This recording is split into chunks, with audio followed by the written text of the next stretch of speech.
Austin has some of the finest hotels in the country.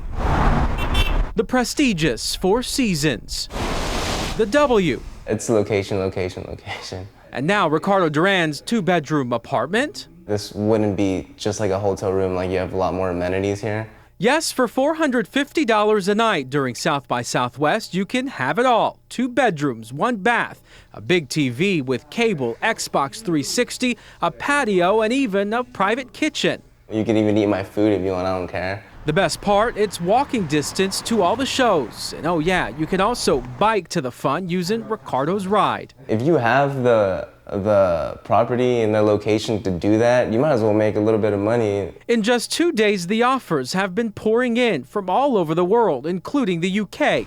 Hotels are booked solid in Austin. Craigslist is flooded with postings, some offering up their front porches, backyards for camping, living room floors, and even a comfy sofa. And that would fall under the state tax. Texas Comptroller spokesman R.J. Da Silva says the listings are considered short-term rentals. And like the big hotels and motels, the small guys have to pay up too. And no matter what size of business. A 6% tax, yes, even to rent your sofa. More often than not, it's folks not knowing that this is part of the tax system. The city of Austin is also ringing the alarm on short-term rentals, requiring everyone to register their properties with the city and pay taxes. According to the city auditor's office, only a fraction of the listings on Craigslist are registered, so the city will soon be on the hunt. And so will the mayor of Rollingwood. Just last year, the city told its residents they couldn't rent out their homes for less than 30 days, not even their sofas. Offenders get slapped with a misdemeanor citation, punishable up to $500 a day. Austin is looking into similar punishments. It's just another thing to be taxed on. Former White Stripes frontman Jack White entertained the crowd. The parking lot White is performing in is managed by Laz Parking. General Manager Mike Ayub says it's normal for him to rent out that space on 4th and Colorado during South by Southwest. Laz Parking also manages this one on the corner of 9th and Red River. Ayub says it's the first time he's rented out this space. A lot of people trying to come down here this year like never before. It is just over the top. We've gotten 100 calls in the last 6 months wanting to do some kind of event on one of the lots. Ayub manages more than 40 parking lots and garages in Austin. 35 are downtown. He's only rented out 5, but he charges more during South by Southwest.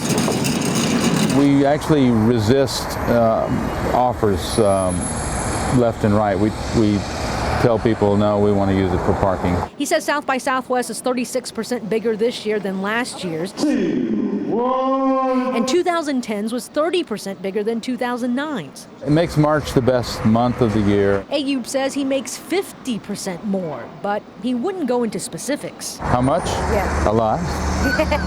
So you make a lot, and then you make 50% more than a lot. Then we make a whole lot more. Definitely gets bigger every year. People like Elizabeth Moore waits in line every year. I just got an iPad 2, perfect for waiting in lines. Moore even brought her dog Hector to help pass time.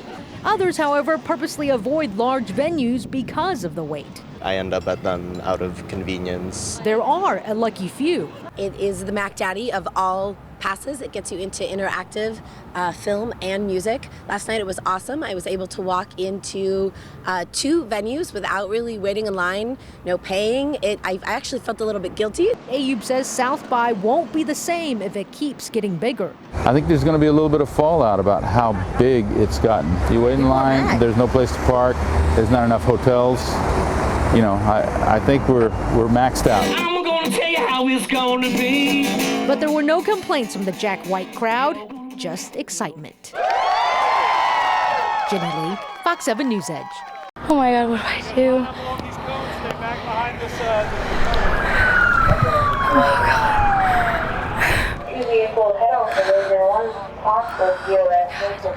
Oh my God. This is so bad. I don't know what to do. Mothers Against Drunk Driving reports 6,000 teens die a year because of alcohol consumption. Shattered Dreams is an interactive program that brings awareness to that trend. Thursday, Leander High School students got a jarring look at the effects of drinking and driving. For victim Haley Stevenson, the mock accident played out all too real.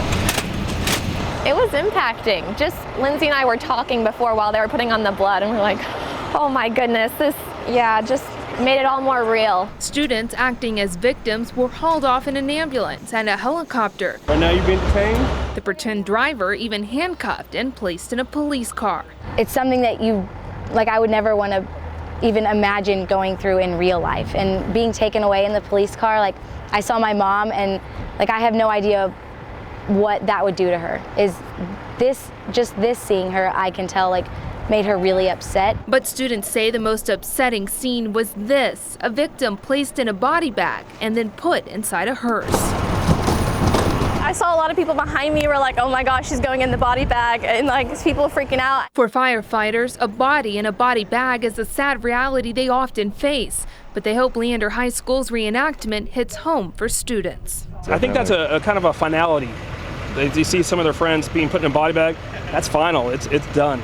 And that finality is what students who organize the event hope will stick in the minds of their classmates. Thousands of teenagers die each year from accidents like this and alcohol-related accidents, and so we just want to get the point spread across how, it's vital, especially at this age. If we can learn it now, it'll affect us for the rest of our lives. In Leander, Sarah Talbert, Fox 7 News Edge.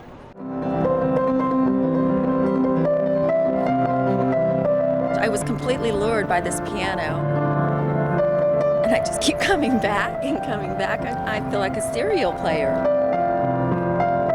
I have a piano at home, but this one being where it is so magnetic.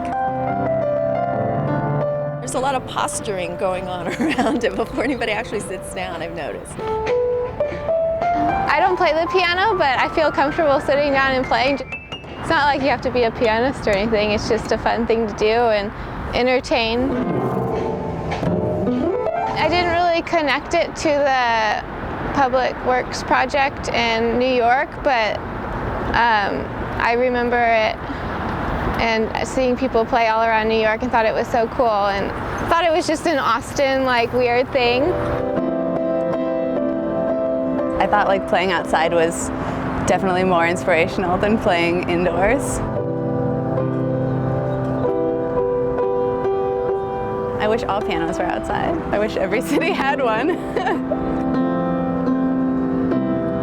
And also hearing the city noises around you kind of makes them into accompanying instruments almost. It seems like it's the great ambassador. I think it was more about the feeling that they were getting from the people playing it rather than maybe the music itself. Or maybe it was a combination of both, but it was so much fun.